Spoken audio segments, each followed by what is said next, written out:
Hello and welcome on in. It is Betting Weekly Game Bet Match, number one tennis betting podcast and YouTube show brought to you in association with Bet Rivers, your hometown sports book. It is our first Tuesday show of the new year, which means we look ahead to some of the matches tomorrow in the ATP tournament. If you're new to the channel, these shows will be dropping every Sunday, Tuesday and Wednesday. Majority of the time for the tennis season, but in the majors, it's a little bit more. And delighted to say, as per usual, on a Tuesday and a Wednesday and a Sunday, is my co-host and our senior ATP Tour handicapper. It is Mr. Sean Calvert. Good afternoon to you, Sean. Good afternoon, my friend. How are you? Sunny day? I'm all right. I'm all right, isn't it? It's cold day, but it's sunny. A bit of sun coming in here. I'm all right. I feel quite refreshed, actually. I feel, I always moaning about my backs, always me moaning about, feeling tired. But actually, after that break... You had a little break, didn't you? Yeah, I feel really refreshed. I think it'll probably wear out by about week 2 of the Australian Open, but I think at the moment in time I'm feeling all right. Probably week 1. Yeah. How are you? Well, I've had to settle for... Lagan's back at school though. That must be a positive for you. Yeah, I've had to have a sunbed. Some of us can't be popping off to Dubai, unfortunately. Says the man who was in where was you just before Christmas? You was in Gran Canaria. I was in Gran Canaria. Well, that is very true. I did go to Gran Canaria just before Christmas. I mean, technically, that was supposedly for a tennis tournament. I can't help it if they cancelled it. Some of us have got it. That was just a stroke of luck in a way, where but I don't think I can afford to or have the time to sort of pop off there. It's the kids, isn't it? I can't take Lagan on a 10-hour flight or whatever, and he's back at school, and so I've popped round to the local salon. I can't be doing with this no sun business. That's what I hate about this time of year. It's the lack of sun. So I pop over to the sunbed. She always tries to sell me these creams. Do you want any lotions? And I always say to her, look, I'm not really here for the tan. I just like the sun, the feeling of the sort of warm. You can't just be there for the sun. I'm not bothered. I mean, tan is a byproduct, obviously. I'm not bothered about that. I just like that. I do miss that feeling of the sun on my skin. I really do. Is it a stand-up one or a lie-down one? Stand-up one? That's a lie-down one, that is. Yeah. Oh, okay. What are you paying Welcome for that? to Mega Sun, I think they call it. What are sunbeds now? What, the price? Yeah. I think I paid about 100. What? Not for one go. How many? It's a session. I think it's about 100 odd quid for 60 minutes or something like that. So how many sessions? How many in a session? Well, you can choose the time. You can choose the slot. You could have 5 minutes, 8 minutes, 10 minutes, 12 minutes, whatever you want. So you can divide that 60 minutes up however you want. I normally have 12 minutes for 100 quid. It's something like that. Yeah, I am actually getting a sunbed installed in here. Incidentally, I'm sure the viewers are fascinated by this. Why don't you get on a plane? Just go like cheap travel and sit in Spain for a couple of days and come back. Can I? Lagan's here. I can't do that. I've got Lagan and stuff. I'd never get away with that. Never get away with it. You're going to be getting brown. You don't live too far from Essex, do you? You're going to become like I'm in Essex. You're in Essex. Yeah, you're going to be like bronze in the Essex boy. Yeah, I fit in quite well round here until they realise I'm like 50-odd-year-old northerner. And then the friendliness will dissipate. I can tell you. I can't be doing with this lack of sun. Sean? Hey, you never used to be like this. This is a new Sean. No, I did. I've always done this. I say always. I didn't do it last year. I probably haven't done it. To be honest with you, I probably haven't done it since Lagan was born because I haven't really had the time. But I'm missing. I am missing the sun now, I have to say. So it's I call it medicinal. It is. I think it's some sort of medicinal thing for me. I can't be doing with no sun. Well, anyway. Orange. You'll be having your teeth whitened next to the hair transplant. Give it a couple of years. I don't know, maybe. I can see that. I can see you looking very different over the next few years.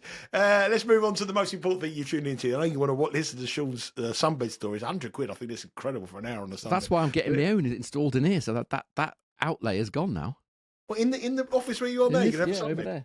Over there. So you'll be having a little sunbed before and then coming on there looking all glowing. Ooh. Yeah, that's not Have quite. We gone back to 1987 or something. Sunbeds come out. Sunbeds are very popular now. Everyone's kind of. It's all medicinal. You got to have that vitamin D, otherwise you're lacking. As far as I can see. Oh dear. Anyway, tennis is what we're here about, not sunbeds.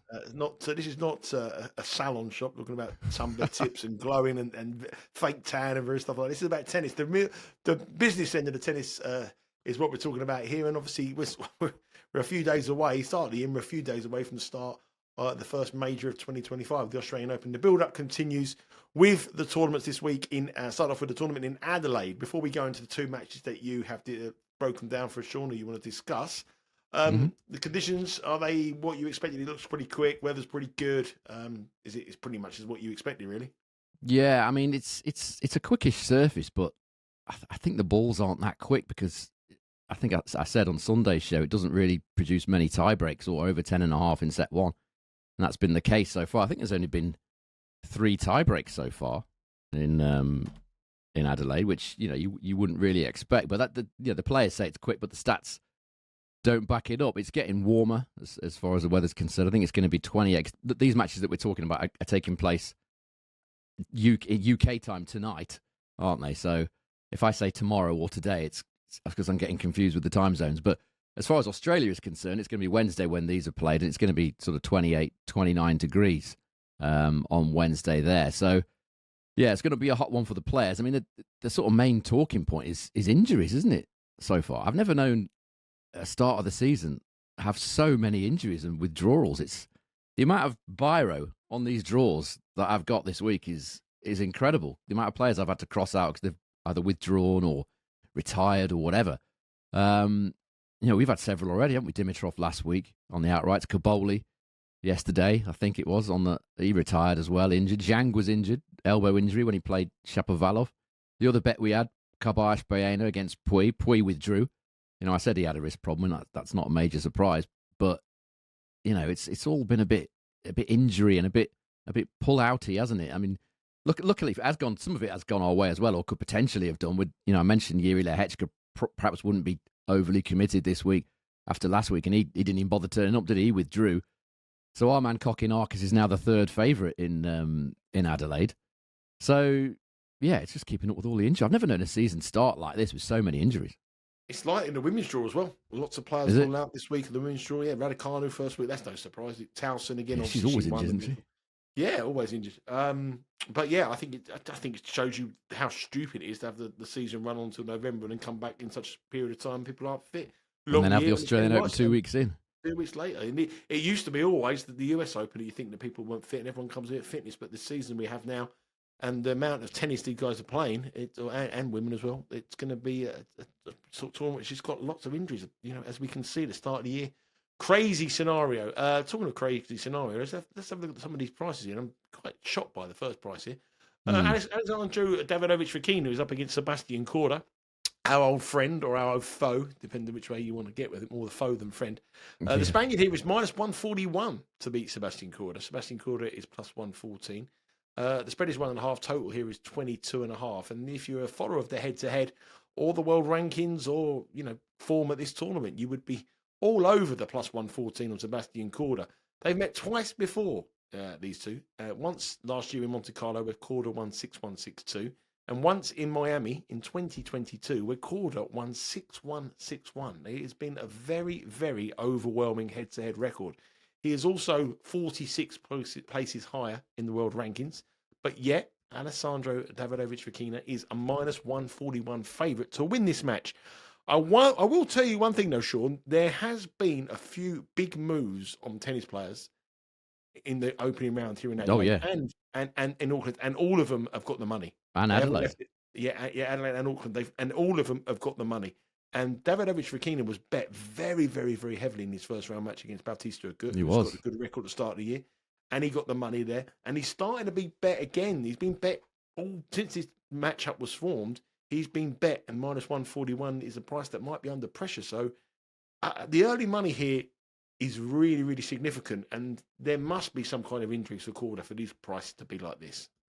Yeah, I mean, the price is all about the fact that Korda's not played competitively since the US Open. I mean, if this was all things being equal, Korda would be a much, much shorter price than this. Just going back to that point you mentioned, a couple of the previews that I wrote and then couldn't do, O'Connell and Kecmanovic, they both won, didn't they, in Adelaide? But I couldn't put O'Connell up because he started at 2.1 plus 110. And initially he was priced up as, and he started at about 1.68. So, a huge amount of money on him there to beat Rinderknecht, which come in, and Kecmanovic similarly to beat Bublik. But yeah, just going back to this one, I mean, it's about whether you trust whether Korda's fit or not. I'm personally prepared to take a chance at this price because these odds are about Korda not having played since the US Open. I mean, their head-to-head is as overwhelming as you could possibly get in favour of Sebastian Korda. If he's fit and ready, he was supposed to play Brisbane last week. Korda pulled out after a slight back complaint. That's a new injury for him. I think it was elbow or wrist. I can't remember. But he had a fairly significant injury towards the end of last year. But he must have been ready for Brisbane in order to enter it. And then he picked up this little back complaint. So, if he's ready, this price is huge. So that's what I'm taking a chance on here. When these two met in that Miami match that you talked about, which was a year or two ago, Korda was priced up 1.47, minus 213 to beat Davidovich Fokina. And he duly did 6-1, 6-1. And the head-to-head over the two matches, it's as one-sided as it gets, 123 to 77 in terms of service points won and return points won totals. Korda's won 60%. I mean, a huge 60% of return points in this matchup. Davidovich Fokina's only held serve 24% of the time. So it doesn't get any more one-sided than that. It's caused Seb Korda zero problems in their two matches. If we look at the actual stats for both these players against everybody on the tour and outdoor hard last 12 months, Davidovich, pretty mediocre win rate, 48%. He's winning less than half his matches on this surface at main level, and his service points won and return points won total is 100. Korda, 68% win rate and a 105 total. So, in a nutshell, if Korda's fit, is a huge price. I'm assuming the market is suggesting that he isn't. Otherwise, these prices wouldn't be as they are. But I'm happy to go against them on here. Plus 114, Seb Korda. I'll take a chance that he's fit.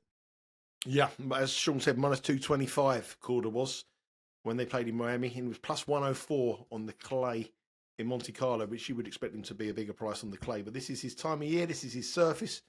And he is a tempting price here for sure at plus 114.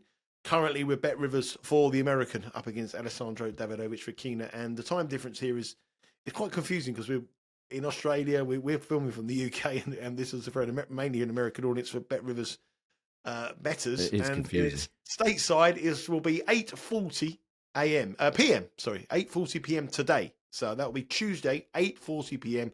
Davidovich Fokina, Sebastian Korda, and if you do place a wager of one of the 28 different markets available on the Bet Rivers website or the app, you'll be able to bet live and watch live with Bet Rivers. You'll be able to live stream this match and all the matches today and throughout the tournament and throughout the year on the Bet Rivers app. So Korda is a tentative selection. Is it an official play or just a link? I think I'll have to take an official bet on that. I mean, if he's fit, that's a absolutely massive price. So I think, you've got to take a chance when the value's there. Taking a chance on Sebastian Korda at plus 114. And Alejandro Davidovich Fokina is not renowned for being the most reliable, straightforward tennis player in the world as well. If he's not in the mood, he's not in the mood, and that's it. Yeah. So taking him at minus 141 in a match like this, given the way that he has meltdowns like he does seem a dangerous play. Let's move on to our second and final match in Adelaide. It is the match that Sean touched on there. The two players that he wanted to tip up on this show, but the line movements were so big. And they were very heavily bet, and they both obliged in round one. It's Miomir Kecmanovic up against Christopher O'Connell. Kecmanovic is a slight favourite at Bet Rivers here, minus 125. O'Connell is evens. The spread here is 1.5 total, 22.5. Very similar odds to the Davidovich Fokina Sebastian Korda match. If you look at the head-to-head record between these two, it's on as even. It's one win apiece. O'Connell won their last match in Belgrade last year. Very easy, 6-1, 6-1. And Kecmanovic beat O'Connell in the Adelaide tournament, which they're playing here, in 2023 in straight set 6-4, 6-4. So no, the head-to-head doesn't really give much away. The odds aren't giving much away.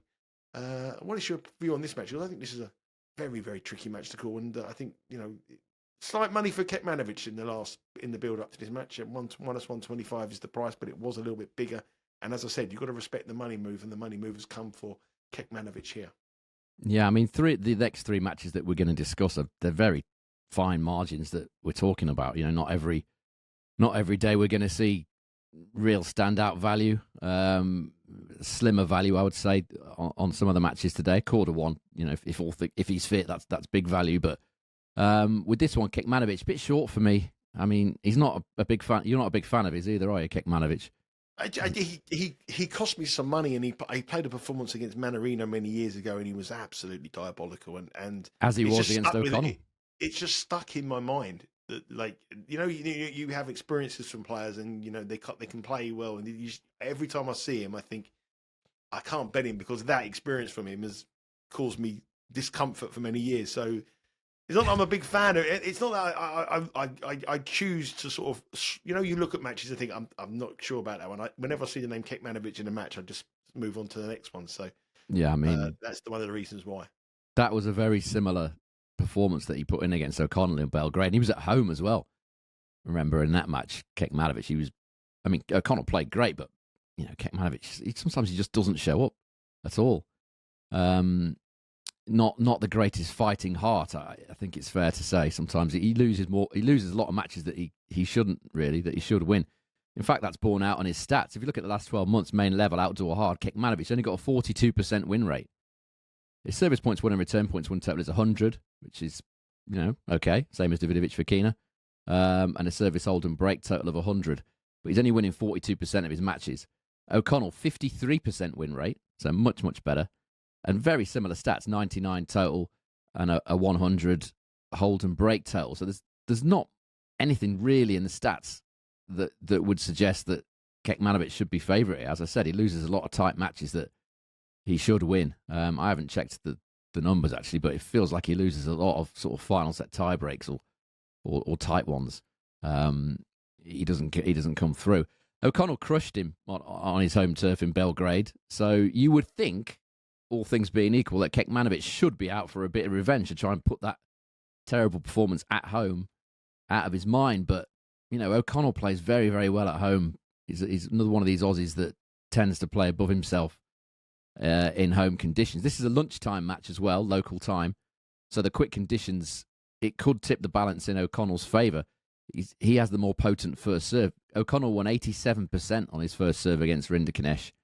And he averages 76% first serve points won on outdoor hard, compared to Kecmanovic, who averages 69%. He doesn't have the biggest of serves, Kecmanovic. Very nice ground strokes off both sides, but not the biggest of serves. And that could be the factor for me that tips the balance in O'Connell's favour. I would have this probably dead even, minus 125 on Kecmanovic. And if that gets shorter, as you're suggesting that it might, I think I'd be tempted with O'Connell here. It's a tentative. He's the one that I fancy, but it's small value. It's a sliver of value. So just a lean, but I think O'Connell, a tiny hint of value. Yeah, the match starts at 8:30 p.m. as well this evening Eastern time. So you've got plenty of time to get your bets on with Bet Rivers. A small lean for O'Connell, maybe. Have a look at it in play, see how both players start. The conditions will suit the Aussie, I'm sure of. It's going to be hot. As Sean said, it's sort of a lunchtime start, so it's going to be very, very hot conditions there. And that should sway it to O'Connell. He's going to have all the support as well. So maybe a little bit of a value of an outsider there, but maybe best to play on the each-way markets. Now, we're leaving Adelaide behind, and we're moving not too far away to New Zealand. We're going to Auckland, where we have a couple of matches we want to discuss there. We said on the preview show that this would be a little bit slower than Adelaide. Is it proven to be the case? I haven't got the stats in yet. It generally is slightly slow, but the main talking point here is, as I suggested it would be on Sunday, is the wind. 20-mile-an-hour winds have been in force and are expected to be again today. It's only 22 degrees, so not as hot as Adelaide, so therefore, not quite as quick. That the wind blew off Cam Norrie, didn't it? I mean, that was a bizarre loss. Another one of those strange early season results. Cam Norrie losing to Diaz Acosta at home in his home city on a hard court, and then sort of suggesting that the wind was a problem. You would think he'd be used to that. He's lived there for a very long time. Very, very strange. But yeah, the wind is one factor that you've still got to bear in mind. I think it's going to calm down after today's play, tomorrow's play, whatever you want to call it. But at the minute, very, very windy conditions. Start off with a match where I looked at today and I was quite surprised by these odds. Jan-Lennard Struff up against Gael Monfils. I wanted to bet the Frenchman here as an underdog. He's even money underdog. Jan-Lennard Struff is -124. Spread is 1.5. Total is 23.5. They both came through what looked on paper difficult matches. Boo was Struff's opponent, and Monfils beat Martinez in a close one. I'm quite surprised that the money has come here for Struff, given that he's coming towards the end of his career. And their head-to-head is so overwhelmingly in favour in Gael Monfils. But let's be quite serious on the head-to-head here. One of these matches was 11 years ago in the French Open. And the other one was in 2018 in Doha. But I do think these are two players at end of their career. They're at the twilight of their career. What was Gael Monfils is coming at 40 now, isn't he? 30, 39? He was born in 86, September 86. So that would make him 39. He'll be 40 in September. 38, 39 in 40. 38 now, 39 in September. And, he's coming to the end of his career, and he's even money. But he's got a good record in this tournament, hasn't he? Yeah, he's played well here in the past. He often does play well at the start of the season, Monfils. I seem to remember him playing well in Doha several times when that was played in the first week of the season a few years ago. Yeah, I just think this is short on Struff. I'm of the same opinion as you, really. Again, there might be a hint of value on Monfils' underdog here. This is just a matchup thing for me, really, by and large. Monfils has got the ability to soak up the big serving of Struff. I know the head-to-head's quite old, but Monfils won 41% of his return points against Struff. Yeah, one of those was on clay, but Monfils is not a fan of clay, certainly not these days. And if you want to look at the head-to-head, yes, it is very old, but Monfils 105 to 95 in terms of service points won and return points won totals. You wouldn't say that much has changed, really. I mean, Monfils is still the more talented player. Obviously, he's towards the end of his career, 38. Struff 34, but Struff's had an awful lot of injuries as well. On that head-to-head, Monfils actually won more points on first serve, 73%, more aces than Struff, and Struff only held 67% of the time.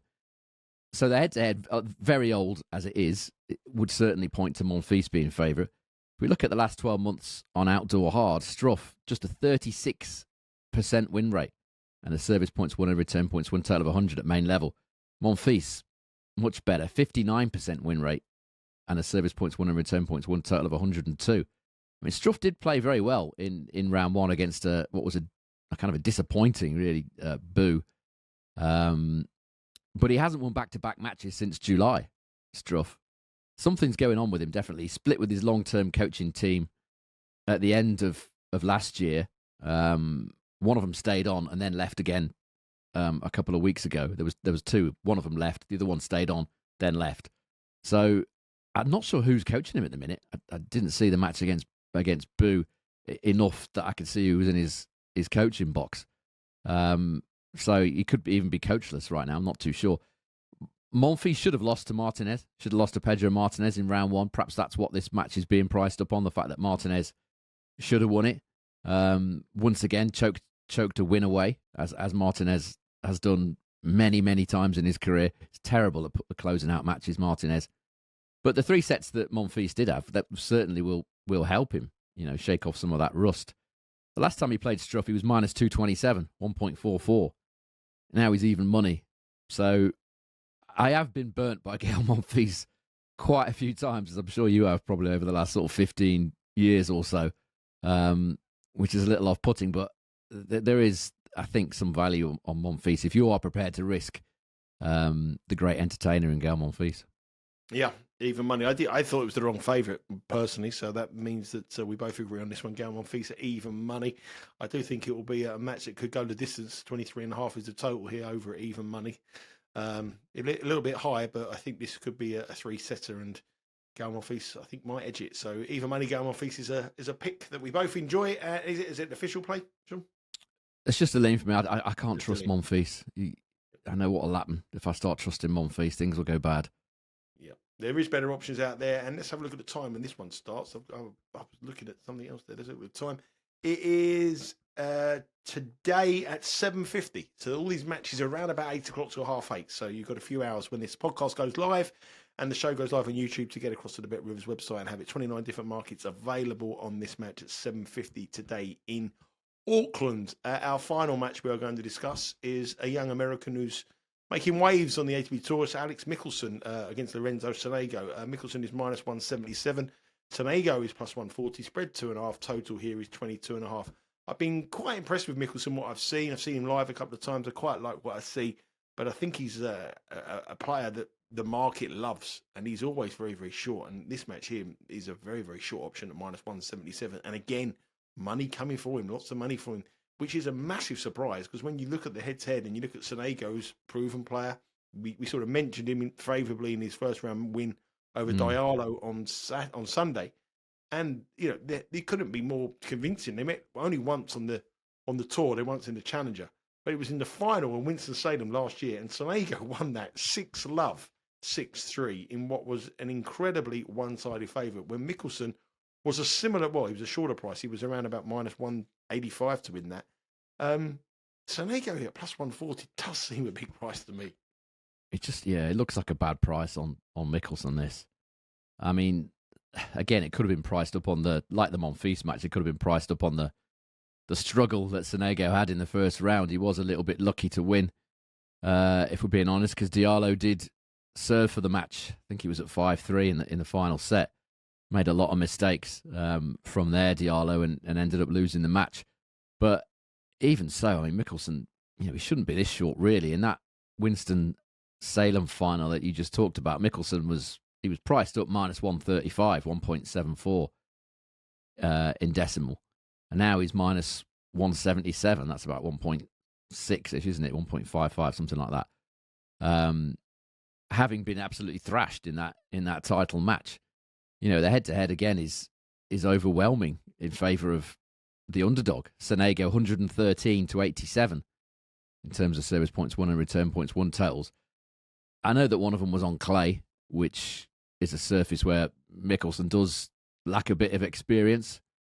And also the Winston-Salem final, Sonego was just incredible. He's such an enigma, isn't he, Sonego? He plays like that. In the Winston-Salem final, I think, as I said in the show on Sunday, he went on to lose 6 of his next 7 matches, which is Sonego in a nutshell. There is Michelsen. I can see why he's favourite, because he's got slightly better stats. Last 12 months on outdoor hard at main level, his service points won and return points won total is 102.5. Sonego is 100. So there is a little advantage, decent advantage there for Michelsen. If they're going on the bare stats, that would kind of explain a bit why that price is how it is, but I think you have to bear in mind that Sonego has dealt with him very comfortably in the couple of times that they've met. So yeah, minus 177. If people are betting that, that's not the way I do betting. I have to say, it's he might win the match, but that is very short. I would be leaning towards Sonego here at these odds. Yeah, Sonego does look a very attractive option at plus 140 with Bet Rivers. And again, that match is a 6:40 start today. So that's the first match of the 4 we're discussing. 6:40, Alex Michelsen against Sonego. Then at 7:50, Struff, Monfils, and at 8:30 across to Adelaide. So we've got a busy period this evening. 4 matches, all very, very quick and fast. And is it just the one official player? We've got 2. We're going to go for Sonego as well. I'm just having the one. I think I said at the start of the year, I'd like to be a little bit circumspect in these first couple of weeks. I mean, some of the results that we've seen are quite unfathomable. So I think you do have to be a little bit careful when because of injuries as well. So many injuries. So I'm being slightly circumspect. People will probably criticise me for that, but that's how I want to play it at the minute. Yeah, the figures on last week and including this week as well, we are down 2 units on the show so far. Loads more tennis to come to the Australian Open next week.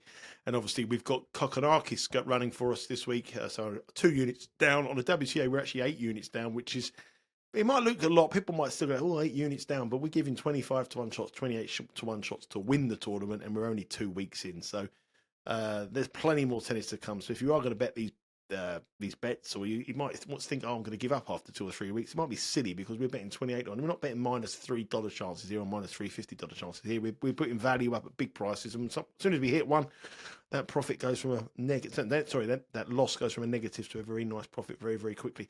The football shows are looking good. The extra time plus 20 units. James Easton again flying at the weekend, and the EPL show just showing a small loss of minus 1.39 units, thanks to another strong week from Jack Wright.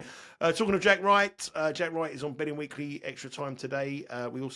Betting Weekly Live today. At 11 o'clock every day, Eastern Time, there is the show Betting Weekly Live, which you'll be able to watch. One of the handicapping team will be on there looking at the best bets for that day. And you can subscribe to the YouTube channel, Betting Weekly Studios. Give us a like. Please give us a subscribe. We're getting very, very close to 7,000 subscribers on the YouTube channel, and it'd be brilliant if we could do that before the Australian Open. So that'll be fantastic. That is our achievement. That is our goal. If you've got a comment here, put the comment below. Any questions you have for myself or Sean, happy to answer them. We are back again tomorrow. And as I say, a lot of people have messaged you. They're new to the channel this season. They're asking me questions. When do we drop these podcasts?